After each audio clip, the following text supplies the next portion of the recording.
بسم اللہ الرحمن الرحیم۔ السلام علیکم۔ میں علمدار بدر وقی آرگنائزیشن کی جانب سے وقی ٹی وی پر آپ ناظرین کا خیر مقدم کرتا ہوں۔ آج ہم نجف اشرف میں موجود ہیں اور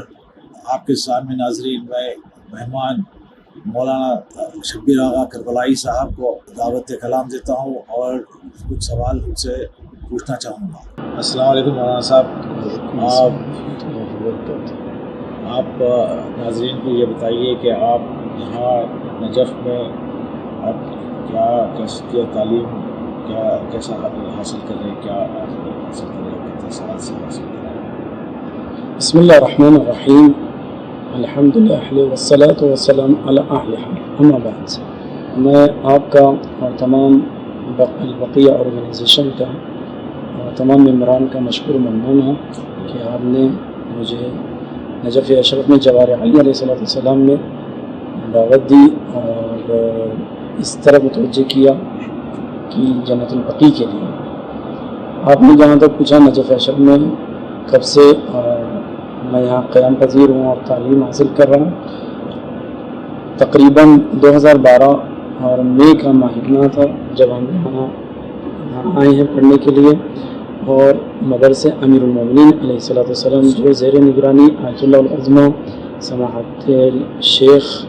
وحید خراسانی حفظہ اللہ کے تحت جو مدرسہ چل رہا ہے، اس میں تعلیم کا سلسلہ میں نے شروع کیا نجف میں آنے کے بعد۔ اگرچہ کہ میرا تعلیمی سلسلہ ہندوستان میں حوزۃ المہدیہ العلمیہ جو حیدرآباد میں ہے، اور اس کے بعد نجفی حوض جس کا اصلی نام جامع امام امیر المومنین علیہ السلام ہے، اس میں کورس مکمل کرنے کے بعد یہاں تشریف لایا ہوں اور امام کے جواب میں علم دین حاصل کر رہا ہوں، اور دعا خدا کی بارگاہ میں یہی ہے کہ یہ نعمت عظیم خدا ہم سے سالگنہ فرمائے اور جواب میں رہ کر امام کے علم دین حاصل کرتے ہوئے اس پر عمل کرنے کی توفیقات نصیب فرمائے۔ اضافہ کرے مولانا صاحب، آپ سے ایک سوالات کا سلسلہ شروع کرتا ہوں۔ شہزادیہ کونین کی شہادت کے بعد امیر المومنین علیہ السلام نے کئی خبریں بنائی ہیں، اس کا سبب کیا ہے؟ اللہ ظاہر مختلف جانب زہرا صلی اللہ وسلم علیہ میں جو روایتیں علماء اعلام نے نقل فرمائی ہے راویان کے سلسلے میں، اس میں ایک روایت علامہ مجلسی نے اپنی کتاب بحار الانوار میں نقل کیا جناب زہرا فاطمہ زہرا صلی اللہ وسلم علیہ کی حیات طیبہ میں کہتے ہیں کہ بعد از شہادت جناب صدیق حضرت فاطمہ زہرا صلی اللہ وسلم علیہ امیر المومنین نے غسل و کفن کے بعد جب شہزادی کو دفن کیا اور کچھ لمحہ گزرا، عرصہ گزرا، امیر المومنین بیت الشرف تشریف واپس آئے ہیں تو جناب عمار اور بعض روایت میں کسی اور نے خبر دی امیر المومنین علیہ السلام کو کہ اب کچھ لوگ چاہتے ہیں کہ شہزادی کی قبر کو کھودا جائے، یعنی نبش قبر کی جائے اور پھر نماز پڑھی جائے، جس پر امیر المومنین غضبناک ہوئے اور اس کے بعد وہاں پر آئے ہیں، اور علامہ مجلسی علیہ رحمہ نے روایت کو نقل کیا 40 قبریں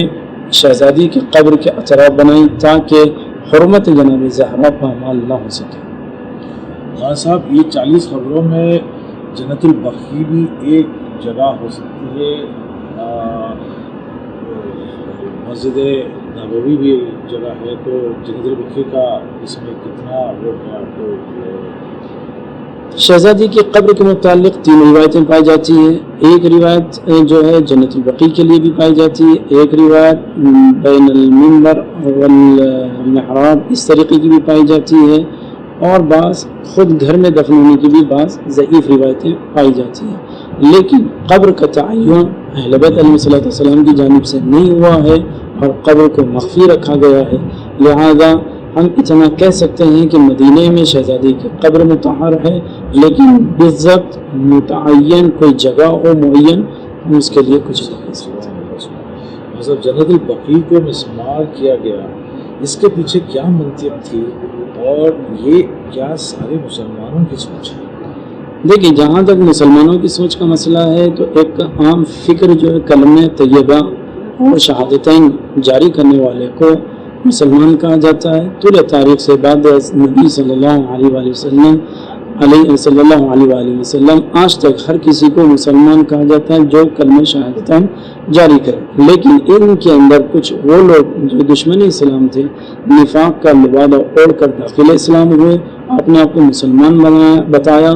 بعد از نبی انہوں نے وہ ظلم کیا، کبھی شہزادی زہرا کی قبر کو مخفی رکھنا پڑا، تو کبھی امیر المومنین علی بن ابی طالب علیہ السلام کی قبر 150 سال مخفی رہی، جس کے نتیجے میں حجاج ابن یوسف نے 3000 قبروں کو کھودا تاکہ امیر المومنین کی قبر کو پائے، یا پھر سید الشہداء صلوات اللہ وسلم علیہ کی قبر کو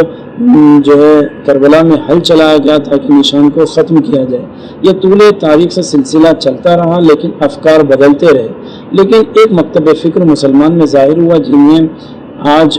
وہابی کہا جاتا ہے۔ انہوں نے کچھ ضعیف روایتوں کو جو سندن ثابت نہیں ہے، انہوں نے اس کو ایک اعلی کار بنایا اور اس کے ذریعے سے اہل بیت علیہ السلام کی جو محبت تھی اس کو پامال کرتے ہوئے اپنی عداوت ان کے سلسلے میں ظاہر کی اور جنت البقیع کو مسمار کر دیا۔ اچھا، یہ سوال ہے ماں صاحب، اس سلسلے میں علماء اور مرجع تقلید کا کیا اپروچ ہے؟ جہاں تک رہا مراجع اعظام اور علماء اعلام کے نظریات کا، تو سب سے ریزرویشن کی طرح واضح ہے کہ ہر کوئی مومن، جو بلکہ مومن کا لفظ عام کر دو، ہر مسلمان یہ چاہتا ہے مقامات مقدسہ کی حفاظت ہوتی رہے، اس کی بے حرمتی نہ ہو۔ آج ہم آغا وحید خراسانی حفظہ اللہ کے بیانات کو دیکھیں، جس میں آغا نے براہ راست یہ بیان کہہ دیے جنت البقیع کی تعمیر کے لیے، جنت البقیع کے تمام زائرین کے آسانی کے لیے ہمیشہ بیان دیتے رہیں، دعائیں کراتے رہیں، حتیٰ کہ ہر مجلس اور محفل میں ہر مومن کا یہی فریضہ ہے کہ جنت البقیع کی تعمیر کے جلد از جلد تعمیر کی دعا کی جاتی ہے۔ تو علماء اس کی طرح متوجہ فرمانے کا مقصد یہ ہے کہ ہر عالم ہو یا مومن ہو، اس کا دل مجروح ہے، وہ چاہتے ہیں کہ جلد از جلد بقیع کی تعمیر دوبارہ ہو۔ اور یہاں چونکہ آپ عراق میں ہے، بہت سارے اتصال سے اور عراق کے لوگوں سے آپ کا تعلق ہے، یہاں عراق کے مومنین خصوصاً نجف اور کربلا کے کیا سوچ رکھتے ہیں جنت البقیع کی تعمیر کے سلسلے میں؟ کلمہ مومن جب آپ نے استعمال کر دیا تو دنیا کے کسی بھی خطے کا مومن ہو، اس کی وہی باتیں ہوں گی جو ولایت علی علیہ السلام رکھنے والی کی ہوگی، لہذا ہر مومن کی ایک فکر ہوگی جنت البقیع دوبارہ تعمیر ہو اور ہر کوئی زیارت کر سکے آرام سے جا کر۔ لیکن داخل عراق میں نجف و کربلا میں یہ جنت البقیع کے دن مجالس کا اہتمام ہوتا ہے، باضابطہ یہاں کئی موقف اور کئی حسینیہ جنت البقیع کے نام سے مہیا کیے گئے ہیں اور بنائے گئے ہیں، تعمیر کیے گئے ہیں، اس کی یاد میں مجالس بھی برپا کی جاتی ہیں۔ لیکن حکومتی سطح پر ہر حکومت کے کچھ اپنے مقاصد ہوتے ہیں اور موجودہ حکومت کے دوسرے حکومتوں سے روابط کو پیش نظر رکھ کر کئی چیزوں کو پامال کر دیا جاتا ہے، اسی میں ایک جنت البقیع ہے جس کا آپ حال ملاحظہ کر سکتے ہیں۔ اور آخر میں مولانا صاحب، جنت البقیع کی تعمیر کو لے کر آپ کے کیا تاثر ہے؟ میرے کو خاص تاثر تو میں یوں نہیں کہوں گا، بلکہ جو ہر مومن کی خواہش ہے وہی میرا تاثر ہے، بلکہ بس میں اتنا کہہ سکتا ہوں ہمارے ماں باپ کی قبروں کی اتنی اہمیت نہیں ہے، نہ ان کی کوئی فضیلت ہے، بلکہ واقعی طور سے اہل بیت علیہ السلام کے قبور مقدس کی حفاظت اور اس کی عظمت ہم پر ضروری ہے کہ ہم اس کا تحفظ بھی کریں اور اس کا تقدس بھی باقی رکھیں۔ جنت البقیع کے لیے تاثر میں بس میں اتنا کہہ سکتا ہوں کہ آج معاشرے میں لاک ڈاؤن جیسی کیفیت میں لوگ نیویں شعبان میں اپنے ماں باپ کی قبر پر نہ جانے پر جتنا افسوس کرتے ہیں، کروڑ بار اتنا افسوس جنت البقیع پر ہونا چاہیے کہ آج تک جنت البقیع ویران ہے، بے سایہ ہے، زائرین جانے کے لیے اور زیارت آرام سے کرنے کے لیے مشکل ہوتی ہے، تو اس کے لیے زیادہ دعا کرنی چاہیے۔ جب ہم اپنے ماں باپ کی ٹوٹی ہوئی قبروں کو دیکھتے ہیں تو دل